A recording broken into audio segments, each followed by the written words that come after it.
Good morning, guys. This is Stephen Howard and my dog Yucca. Say hi, Yucca.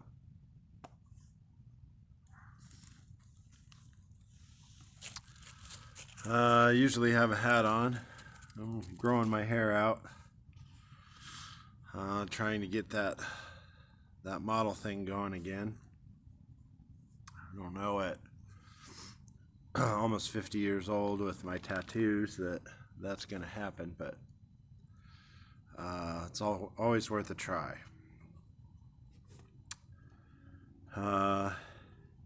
If 99% of the people in the world found you disgustingly unattractive, that would mean that 750,000 people would find you attractive. There's hope. I've been struggling because I'm not quite on the payroll yet. I've been sustaining myself and working the odd jobs that come my way, but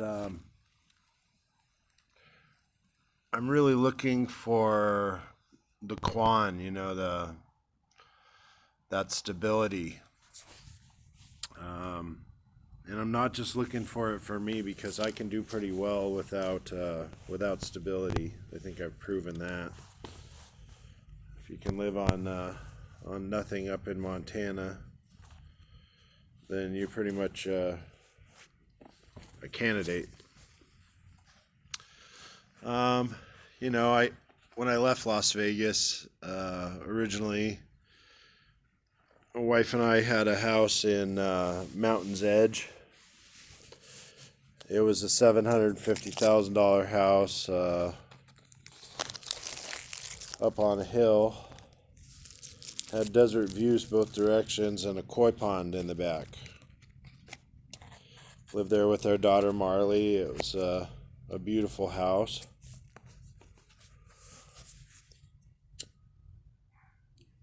Sorry about that. Trying to quit smoking, but I usually give myself a cigarette in the morning and a cigarette in the evening. Sorry, Mike. There's a good look. There's my good side. See that line? See my double chin? That's good looking stuff right there. No, I'm just joking.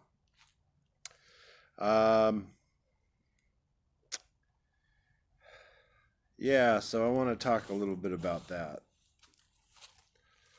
So, we have a meat suit, and we can flex our meat suit. We can go in the gym and make our meat suit look all rad. And we can tattoo our meat suit.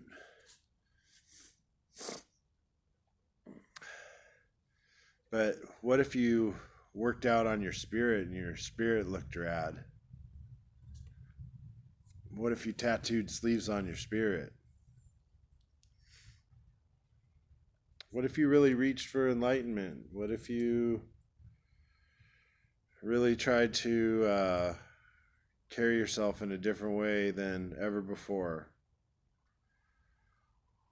What if you tried to love everyone as much as possible while you're still here?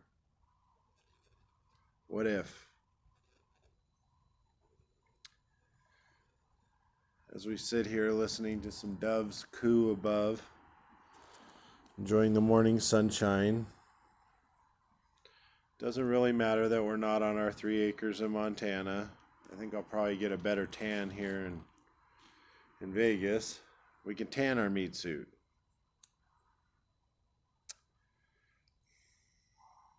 I think what I'm trying to say is we get all attached to the container.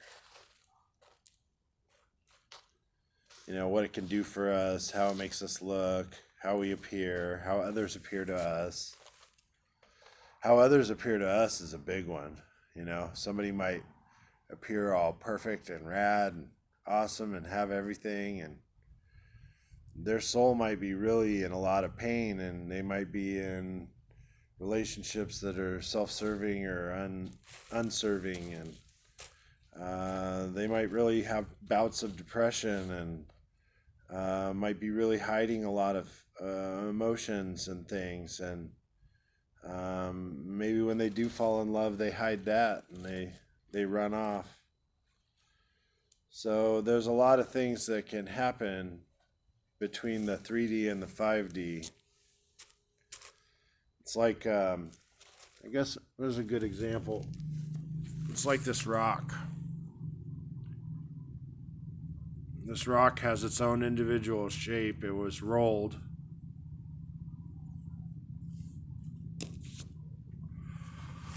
That rock came from a mountain somewhere or a riverbed somewhere.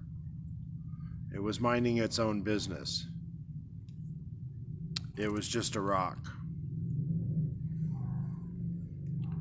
But it was scraped up, put into a bulldozer, put into a truck, driven 1,500 miles, rolled in a machine to make it soft so you don't hurt yourself when you walk on it. And it was now given a job. It was going to be a rock still, but it was given a job to be in this backyard, to be part of landscaping, and to make the yard look better with all the other rocks. See, it wouldn't be alone, but it wouldn't be out there with the real rocks out in the river, the mountain. It's kind of a fake rock now.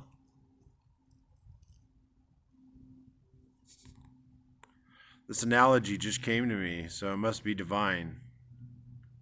Don't be a fake rock. You can be in the landscaping. You can have a job. But always be the real rock. Always be the rock that came from the river or the mountain.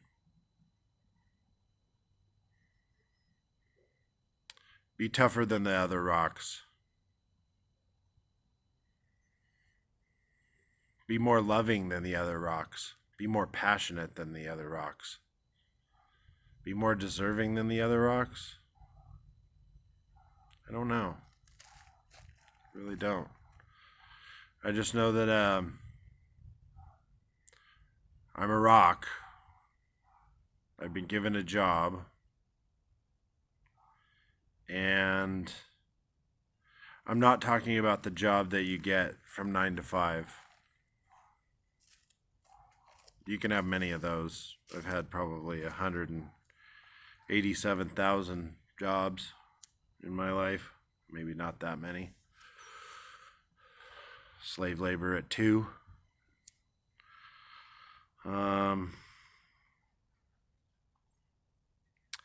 Yeah, I think if you are a diamond, this gets interesting. This just came to me again. It's divine. A diamond is inside one of those rocks, a crystal. It took a lot of pressure. It was inside the inside of the mountain.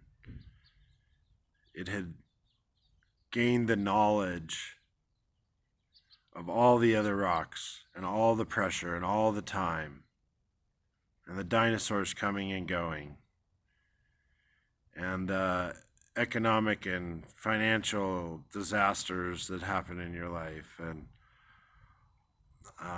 you're sitting there chewing your grass on a hill, and you look up and there's a giant meteor headed towards the earth, and all of a sudden you lose all gravity and you're dead, and your body breaks down and you become tar, and then some dude pumps you up through a well and yells "Eureka!" and the thing squirts off, and now you have a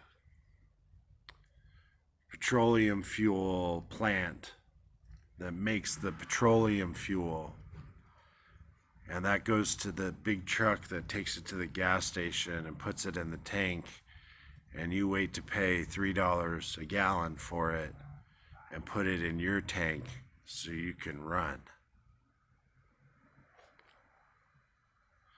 So the fossil fuel is inside of you. You're the rock.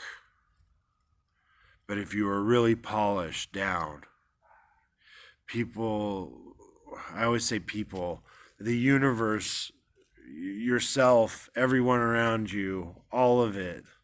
I get really frustrated because people try and tag me as like a narcissist or something, or talking about myself, but it's not what it is. What I'm trying to say is that, you know, everyone that you see that you really admire, that's a diamond to you, took years of, they had to be the rock, they had to come through, they had to be the rock in the landscaping. Then some dude was like looking out in the landscape and he's like, wow, I found a diamond.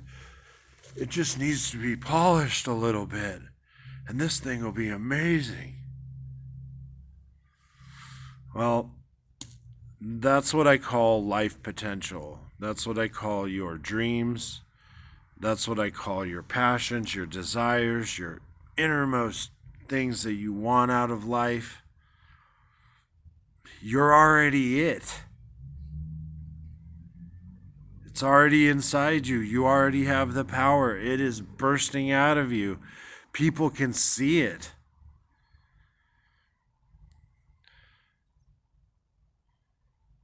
So it's a matter of taking it to De Beers, to the, there's a Hasidic Jewish guy sitting under a loop that's getting all the polished diamonds out.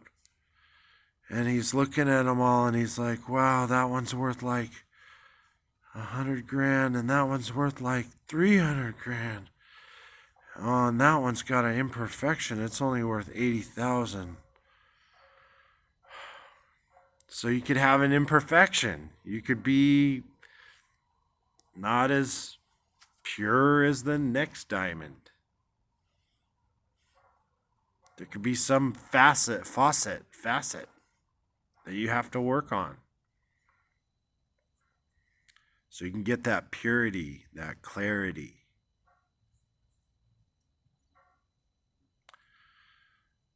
So as you're thinking about all the stuff that I spout out and say it's from the universe, if you look at the course of all of my videos, I'm a rock. I've just been pulled out of the mountains or the river, and I've been put into a truck, and I've been brought to the city, and I've been placed in the landscaping. Now I'm just here in the landscaping with the other rocks going, pretty cool, man. It's kind of easier than the river was. There's still some wind and stuff, and there's some pigeons that come and peck at me sometimes. But I'm just a rock in the landscaping. No one has seen that I'm actually a diamond yet.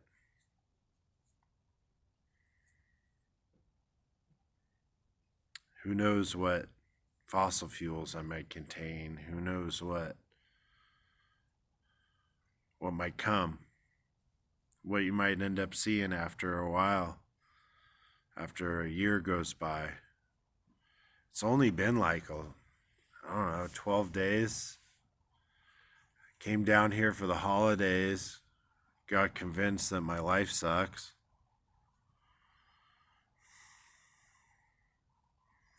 I had some opportunities, and I don't know why they went away. But I think I was jumping some steps or something. Like, universe is like, nah, you got something way bigger coming, kid. You better get your butt down to the landscaping. We're gonna have a truck come pick you up now. And the universe just went foof and intervened. And here I am. in the backyard in Las Vegas,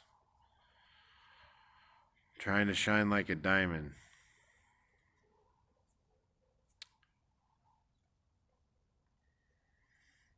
You know, the diamonds sometimes can't be found.